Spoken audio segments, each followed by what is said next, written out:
नमस्कार, मैं श्रद्धा पांडे राहटगांवकर आप सभी का स्वागत करती हूं हमारे अपने यूसीएन हेलो डॉक्टर इस सेगमेंट में। हम सभी जैसे जानते हैं कि इस सेगमेंट में हम हमारे डॉक्टर साहब से नई नई इंफॉर्मेशन लेते रहते हैं जो हमारी डेली रूटीन लाइफ को चेंज करने में हमारी मदद करती है।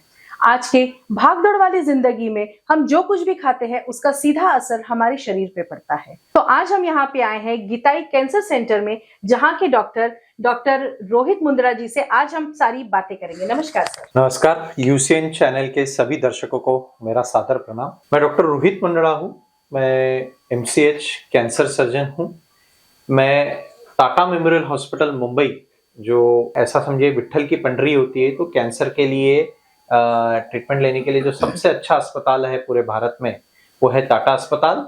और वहां से मैं एमसीएच कैंसर सर्जरी की डिग्री लेके 2024 में अमरावती में अपनी सेवा प्रदान करना चालू किया। सर, जैसा आपने अभी कहा कि एमसीएच कैंसर विशेषज्ञ, तो सर इसके बारे में थोड़ा सा हमें जानकारी दीजिए। तो मैंने मेरा एमबीबीएस की डिग्री जो थी वो जेएमसी अकोला से पूरी की। उसके बाद सर्जरी की डिग्री ये मैंने नायर अस्पताल मुंबई यहाँ से पूरी किया। इसके बाद मेरी कैंसर सर्जरी में रुचि बढ़ी थी। इस रुचि के तहत मैं एमसीएच कैंसर सर्जरी के लिए टाटा अस्पताल में 3 साल की डिग्री किया और वहां पे उसके बाद 1 साल as a lecturer assistant professor करके काम भी किया। इसमें से जो अनुभव प्राप्त हुआ उसके बाद मुझे ऐसा लगा कि ये अनुभव का मैंने उपयोग अमरावती डिस्ट्रिक्ट के लिए करना चाहिए और इसीलिए मैं अमरावती वापस आया। मैं अमरावती का पहला एमसीएच कैंसर सर्जन हूं। मैं कैंसर सर्जरी के सिवा और कोई सर्जरीज में नहीं करता। मैं पर्टिकुलर कैंसर सर्जरी में ही फोकस करता हूं। इसके वजह से मेरा जो फोकस है वो कैंसर सर्जरी में बेहतर हो। सर, जैसा आपने अभी कहा कि आप टाटा मेमोरियल हॉस्पिटल से, तो वहां के जो आपके अनुभव है वो हमारे अमरावती नगरी के लिए, पेशेंट्स के लिए क्या क्या फायदा दे सकते? जब भी कोई पेशेंट को कैंसर डायग्नोस होता है तो उसका ट्रीटमेंट प्लान करना होता है। कैंसर की ट्रीटमेंट ये 3 पिलर्स पे होती है। एक पिलर होती है सर्जरी, एक पिलर होता है कीमोथेरेपी, एक पिलर होता है रेडियोथेरेपी और इसके सिवा आजकल जो नया पिलर बिकॉज साइंस बढ़ते जा रहा है वो है प्रेसिजन थेरेपी या टारगेटेड थेरेपी या इम्यूनोथेरेपी। जब भी कोई कैंसर सर्जरी प्लान करनी होती है ये चारों पिलर्स को मिला के करनी होती है और मेरी डिग्री का अनुभव यही काम में आता है कि जब भी कोई कैंसर का डायग्नोसिस होता है मैं उसे प्रॉपर प्लानिंग कर सकता हूँ। जिस तरह से अमेरिका में बोलिए या मुंबई, पुणे, बेंगलोर, हैदराबाद ऐसे बड़े बड़े सिटीज में जब कैंसर का पेशेंट के लिए प्रॉपर प्लानिंग किया करके ट्रीटमेंट किया जाता है, जिसके वजह से कैंसर के ट्रीटमेंट के रिजल्ट्स काफी अच्छे होते हैं और कैंसर वापस न आने के चांसेस कम होते हैं।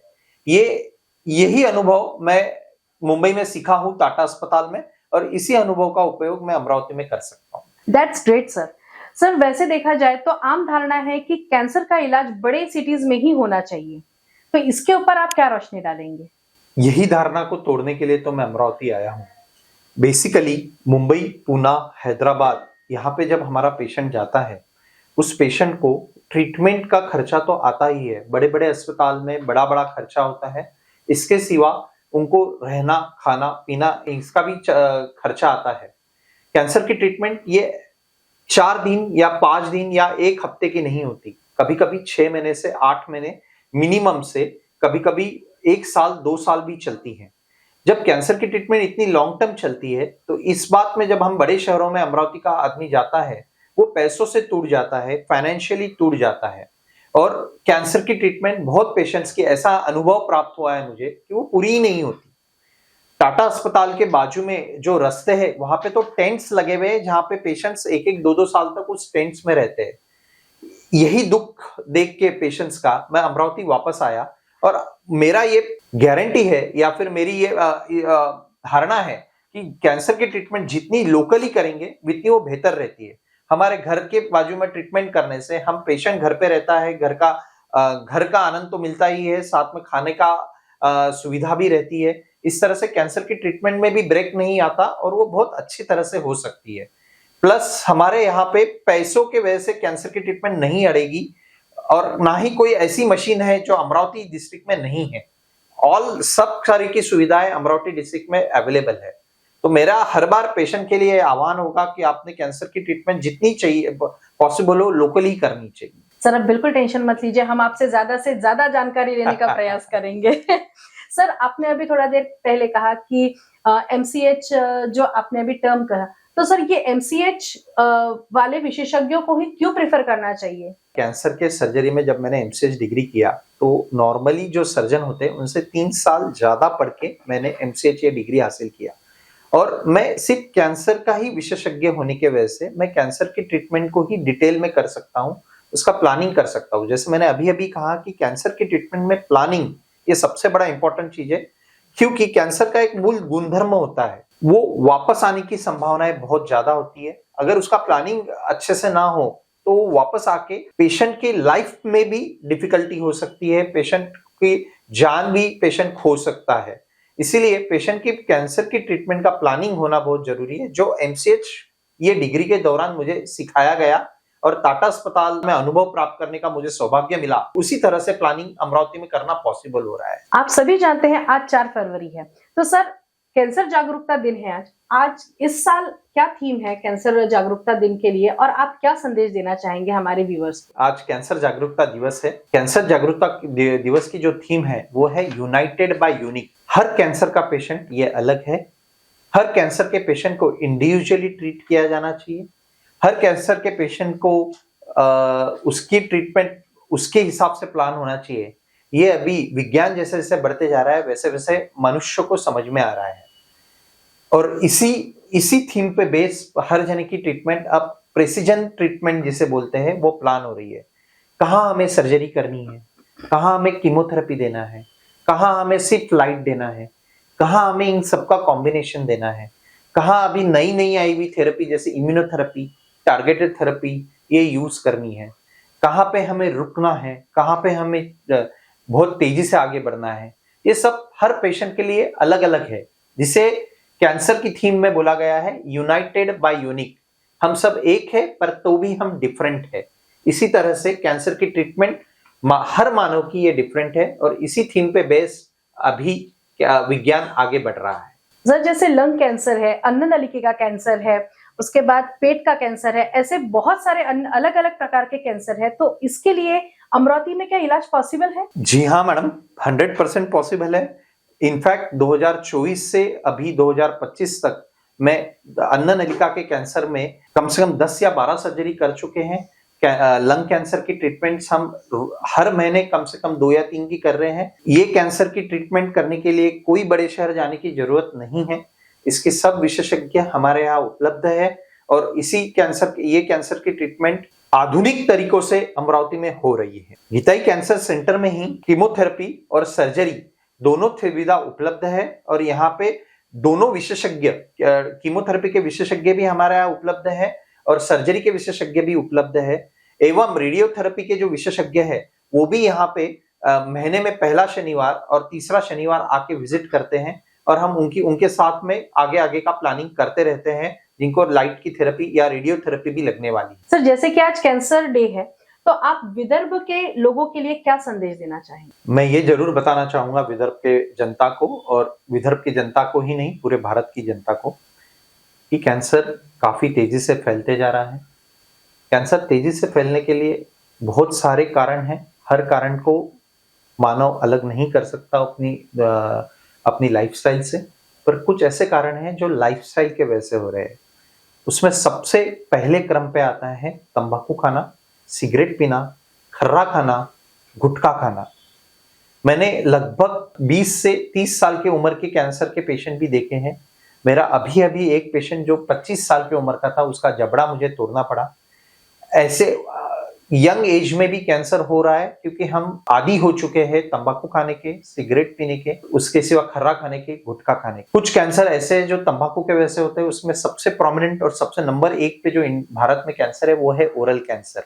मुंह में छाला होना, इसके सिवा गले में छाला होना, अन्न नलिका में छाला होना, ये तंबाकू के वजह से होता है, और ये तंबाकू के वजह से ये कैंसर का प्रमाण बहुत ज्यादा भारत में बढ़ते जा रहा है। इस सिवा स्मोकिंग करने के वजह से, यानी सिगरेट या बीड़ी का सेवन करने के वजह से आपको इसोफेगस, लंग, यानी फेफड़ों का कैंसर, अन्न नलिका का कैंसर, पेशाब की थैली का कैंसर, ऐसे काफी कैंसर हो रहे हैं। और ये कैंसर ऐसे स्टेज पे डायग्नोस होते हैं जहां पे जानलेवा बन जाते हैं। मेरा विदर्भ की जनता से सादर नमस्कार करते हुए यही रिक्वेस्ट रहेगी, यही विनंती रहेगी कि हमें कोई भी प्रकार के एडिक्शन से दूर रहना है, हमें कोई भी प्रकार का तंबाकू या सिगरेट सेवन से दूर रहना है। जो मुकेश की एडवर्टाइजमेंट टॉकीज में दिखाई जाती है वो 100% सच है और हमें उसमें से लेसन लेना है कि हम उसके आदी ना हो। सर, एक और सवाल था, लेप्रोस्कोपिक या दूरबीन की जो सर्जरी है, क्या ये हमारे यहाँ संभव है? हाँ, कैंसर के इलाज में भी दूरबीन की सर्जरी करते आती है और दूरबीन की सर्जरी संभव भी है, करते आती भी है और अमरावती में हो भी रही है। और आजकल की आधुनिक जमाने में दूरबीन की सर्जरी जहां तक संभव है, जो भी पेशेंट में संभव है, उन्होंने दूरबीन से ही उसका सर्जरी करवाना चाहिए। इसका रिकवरी बहुत स्पीड में होता है, पेशेंट 1 या 2 दिन में ही वापस चलने लगता है। और पेशेंट जैसे अगर हम ओपन चीरा मार के अगर सर्जरी करते हैं तो पेशेंट 7 से 8 दिन रिकवरी में लेता है, पर अगर वही सर्जरी हम दूरबीन से करते हैं तो वो 2 से 3 दिन में पूरा रिकवर होके घर पे जा सकता है। इसमें हमारा पेन भी कम होता है, ऑपरेशन के दौरान होने वाली जो दुखना होता है, पेन होता है, वो भी कम होता है। हम जल्दी रिकवर होके जल्दी काम पे लग सकते हैं और ये सब ऑपरेशंस अमरावती में ही उपलब्ध है और आपने इसका उपयोग जरूर करना चाहिए। और लेप्रोस्कोपिक कैंसर सर्जरी यानी दूरबीन द्वारा कैंसर सर्जरी ये गीताई कैंसर सेंटर अमरावती में भी संभव है। सर, गीताई कैंसर सेंटर में हमारे यहाँ सेवाओं के लिए अगर हम बात करते हैं तो कौन सी सेवाएं शामिल? जैसे मैंने अभी आपको बोला, लेप्रोस्कोपिक सर्जरी ये भी एक आधुनिक सेवा ही है। दूरबीन के द्वारा ऑपरेशन करने के लिए जो सामग्री लगती है वो हमारे यहाँ उपलब्ध है। इस सिवाय एनेस्थीसिया की जो मशीन्स होती है, जो बड़ी मशीन्स होती है, जो 8-8, 10-10 घंटे चलने वाली कैंसर की सर्जरी को सपोर्ट कर सके, या कैंसर में ऑपरेशन करने के लिए हार्मोनिक, लाइगाशोर, जिसे हम वेसल सीलिंग इंस्ट्रूमेंट बोलते हैं, ये इंस्ट्रूमेंट्स हमारे पास उपलब्ध है। इस सिवा गीताई कैंसर सेंटर में आईसीयू की और वेंटिलेटर की सुविधा भी उपलब्ध है कि अब पेशेंट के 8-8, 10-10 घंटे से कभी-कभी तो 12-12 घंटे तक भी सर्जरी चल जाती है। और ये सर्जरी को झेलने की जो क्षमता होती है वो अगर हॉस्पिटल में ना हो तो उसमें प्रॉब्लम हो सकता है। गीताई कैंसर सेंटर में ये सब सुविधाएं उपलब्ध है और हम ये सब बड़ी सर्जरीज भी गीताई कैंसर सेंटर में कर सकते हैं। सर, आपके पास इतने सारे पेशेंट्स आते हैं तो बहुत सारे पेशेंट्स के पास बहुत सारे सवाल होते होंगे, तो आपको क्या लगता है कि क्या मिथ्स हैं लोगों के मन में कैंसर इस विषय को लेकर? बहुत ही अच्छा प्रश्न है मैम। यूजुअली क्या होता है, मुंबई, पुणे जैसे अर्बन एरिया में जब हम पेशेंट्स को देखते हैं, उनका जागरूकता, ये हमारे जो अमरावती जैसे 3rd टायर सिटी और हमारे विलेज एरिया से जब पेशेंट आते हैं, जो गांव से पेशेंट आते हैं, उनके पास कैंसर की जागरूकता, इसकी जरूर कमी देखने में मिलती है और इसमें जरूर काम होना चाहिए। उसी का साधारण उदाहरण ये है कि जब कैंसर की ट्रीटमेंट का आता है और कैंसर डायग्नोस होता है, काफी सा पेशेंट का पहला मिथ होता है कि इसमें तो बहुत पैसा लग जाएगा। मैं आपको इस प्रोग्राम के जरिए, इस कार्यक्रम के जरिए जरूर बताना चाहूंगा कि हमारे सरकार के तरफ से आयुष्मान योजना, सीएम फंड, ऐसी बहुत सारी सेवाएं उपलब्ध है। और जैसे सीएम फंड में से हमें 1 लाख रुपए तक की मदद मिल जाती है कैंसर की ट्रीटमेंट के लिए, और आयुष्मान ट्रीटमेंट में तो ऑलमोस्ट फ्री में हो जाती है कैंसर की ट्रीटमेंट। तो पहला मिथ मैं ये दूर करना चाहूंगा कि कैंसर की ट्रीटमेंट को पैसा लग रहा है इसलिए हम ट्रीटमेंट नहीं करेंगे, ये गलत है। हमने कैंसर की ट्रीटमेंट पूरी लेनी है, इसमें सरकार आपके साथ में काफी योजनाओं के थ्रू आपके साथ है और कैंसर की ट्रीटमेंट पूरी करने से ट्रीटमेंट पूरा ठीक होगा। दूसरा मिथ यह है कि मुझे कैंसर हो गया यानी मैं मरने वाला हूं। जी बिल्कुल गलत है। आपके कैंसर की ट्रीटमेंट, आज विज्ञान इतना आधुनिक हो गया है कि अगर आप कैंसर की ट्रीटमेंट प्रॉपरली लेते हैं तो आप भी नॉर्मल जिंदगी जी सकते हैं, नॉर्मल जिंदगी हो सकती है आपकी। इसमें सिर्फ एक ही कड़ी है जहां पे आपने कैंसर की ट्रीटमेंट पूरी लेनी है, जैसा डॉक्टर ने बोला वैसा लेना है। तीसरी मीथ होती है कि कोई आचार्य हमें बोल देता है कि अरे मैं कैंसर को ट्रीट कर सकता हूं, कभी तंत्र मंत्र या आयुर्वेदिक होम्योपैथिक दवाइयों से हमारा कैंसर ठीक हो जाएगा, ऐसा पेशेंट्स को लगता है। और जब पेशेंट इसके सेवन करते हैं तो पेशेंट की स्टेज ऑफ कैंसर बढ़ जाती है। जब उस प्राइम पे जब स्टेज बढ़ जाती है, हम भी कुछ नहीं कर सकते।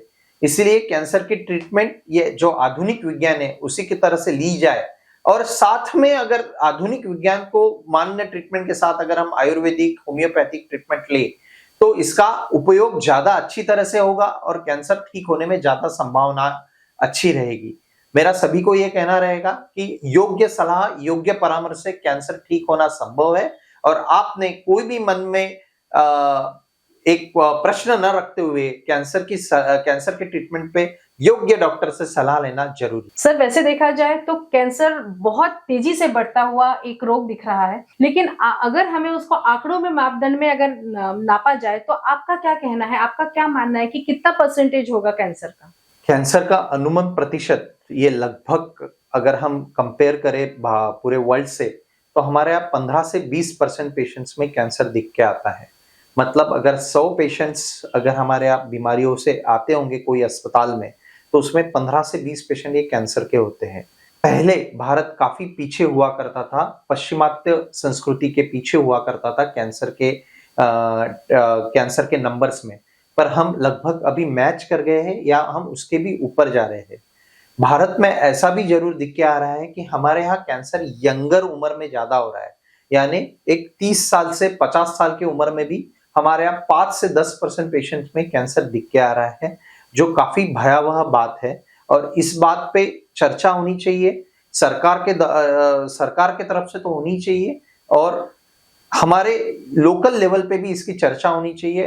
क्यों बढ़ रहा है, क्या इसके लिए प्रदूषण होने वाला प्रदूषण है कि प्रदूषण का कारण है या हम अलग अलग तरह के मादक पदार्थों का आहार कर रहे हैं, इसके वजह से संभावना है। कोई हमारे डाइट में कुछ ऐसी चीजें है जिसके वजह से कैंसर बढ़ते जा रहा है और हम सबको इससे अवेयर होते हुए इससे दूर होने की कोशिश करनी चाहिए। धन्यवाद सर।